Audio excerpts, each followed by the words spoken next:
Okay, we got those frequent flyer miles ready because we're going to move from Gulfstream Park. We're going to head on up to Aqueduct for Saturday, race number 7. It's the Withers, no longer a graded stakes races, but a graded stakes race, but 250,000 up for grabs and those very important Kentucky Derby points. 20 points will be awarded to the winner. There's only a field of 7 in here, Alexa, and to be honest, the Withers and some of the New York races earlier in the season, they haven't been as strong races when you're talking about developing Kentucky Derby prospects. But a good horse can come from anywhere, and one of these horses, maybe a couple of them, will end up in the starting gate come Kentucky Derby Saturday. Let's start with Global Steve. So this is a 1.125 race at Aqueduct. Global Steve is 2 for 2. He won both of his races over at Parks. One of them was on a sloppy track. He will stretch out, though, for the first time. He goes 2 sprints to a route in here. How do you think he stacks up? Do you give him a chance with this group? Interesting. Like you said, undefeated. They're adding that distance today, but when his trainer and jockey team up, they've won 28% of the time. So, and that's with a very large sample size of over 80 horses. So that's a very significant stat. But his speed figures are a little bit of a cut below some others in here. So I do think we'll need an improvement, but I think it's possible for him to show us an improvement based on what we've seen so far. And the numbers that Alexa was referencing, you can find those in the daily racing form past performances. And we always give you a code where you can go get all access past performances. We have an entire database of statistics. You can go through every horse, their last 5 years, everything. And you can formulate the stats however you want. It's just like a wealth of information there. You can check that out with the all access past performances over at DRF.com. Let's move to Surfside Moon. His lone win came going a mile on the turf. So he's kind of a tough read for me, but I will say this rider, Savici, who came down from Woodbine and you and I knew are very familiar with, he's been fantastic so far and a very aggressive rider, seems to just pick horses up and put them on the front end. So I'll give that a positive, but I just need to see more from him overall on the dirt. Yeah, I'm not really feeling him in here. I didn't see the kind of improvement I want to see from a 2-year-old that makes me think, oh, this is a Derby caliber horse. But then again, he's been off since October, and running at 2 is hard. And sometimes they do need that time to grow into themselves and learn.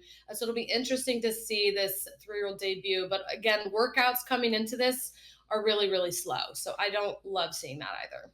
The number 3, Corvus, is a New York bred, and his lone win came against New York bred. So this is an open race where he's going to be facing horses that were bred all over.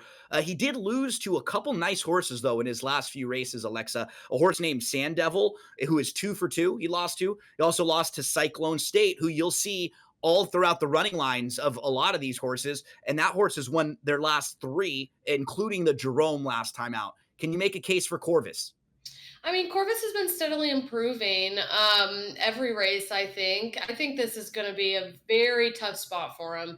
I don't know if I think he can win. I think he could hit the board maybe, kind of round out the bottom of the exotics. But he should be trying to come from off the pace. And if you look at the Time Form US pace projector, it does indicate this should favor the front runners, the ones on the lead, a little bit more. Yeah, that might be the problem. He's going to be coming from way, way out of it here. Maybe more of a horse to pick up some pieces.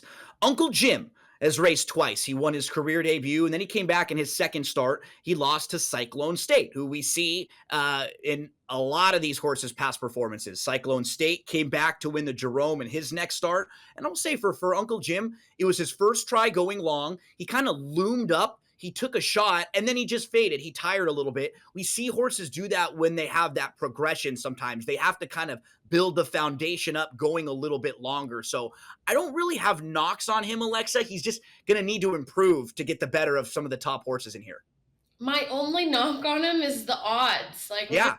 We're given 3-1 morning line odds, which again is just a guess of what the odds are going to be when the race goes off. It's all determined by how much money people wager on each horse. But I would want more than him to bet him. That's the key, right? You want more value on that. So as gamblers, we have to be patient. We also have to demand that value. Remember, there's so many ways we can get action in. You don't always have to feel like I have to throw some on this or wait, be disciplined, especially if you're someone that's watching this and you're playing baseball, football, basketball. There's a lot of different options. Always be disciplined and demand value as a gambler.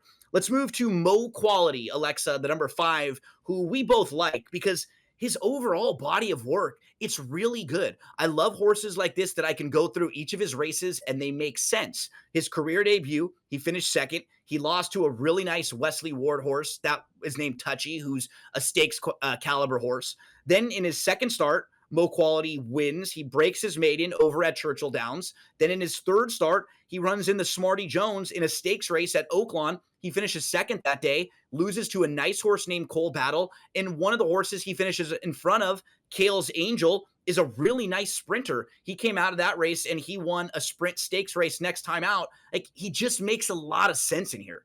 Yeah, I mean, never been worse than second. And if you're looking at the composition of those races, I mean, two of those were 11 horse fields. So obviously, if a horse is getting second in a 5 horse field, it's much more impressive.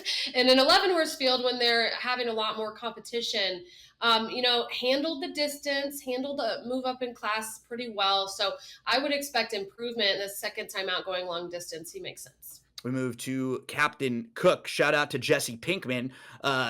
Now, Captain Cook was a winner last time out, and it was a really impressive win over at Aqueduct, but it was in the slop. So when a horse wins like that on a sloppy track, I'm always a little trepidatious, right? Because was it the sloppy track that did it, or was it just the improvement? But he's certainly heading in the right direction. Absolutely. I mean, won by over 9 lengths. So you're like, wow, but slop carries speed, and also can, be hard for other horses to make up ground. So makes sense in here.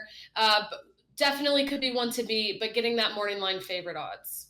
Check, check, check, check, check, check. Omaha, Omaha, Omaha, as Peyton Manning would say. We round out the field with Omaha, Omaha.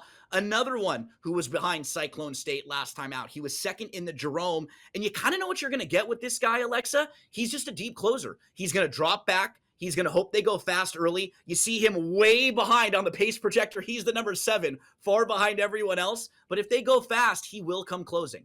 He will. I have included him as my second choice in here. He's used to running the long distances. He's that closer. The added distance should help. But, it's just favoring front runner sucks. But I like Omaha.